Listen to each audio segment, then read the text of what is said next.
हे सरकार जेव्हा सत्तेमध्ये आलं, फडणवीस सरकार जेव्हा सत्तेमध्ये आलंय, या तिघांचं सरकार जेव्हा सत्तेमध्ये आलंय, त्यांनी जी आश्वासनं दिली होती आपल्याला की कर्जमाफी होणार, शेतकऱ्यांना आम्ही न्याय देणार, दिव्यांगांना पेन्शन करणार, त्यातली एकही गोष्ट या सरकारनं आज तागायत केली नाही आहे.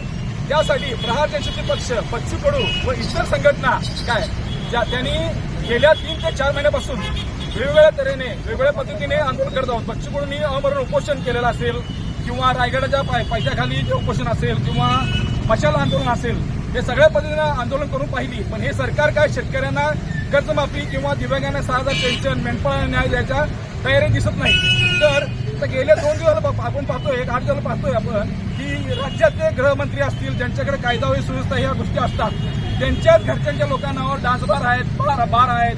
एक तो कृषी मंत्री ज्या संविधानिक पद आहे तो विधानसभेत बसून पत्त्याची पाने खेळतोय मोबाईलवर, आणि शेतकऱ्याच्या पोरांना न्याय मागितला की ह्यांचेच गावगुंडासारखे नेते त्या पोरांना मारतात. मग शेतकऱ्या पोरांनी रस्त्यावर उतरायचं कधी, न्याय मागायचं कधी?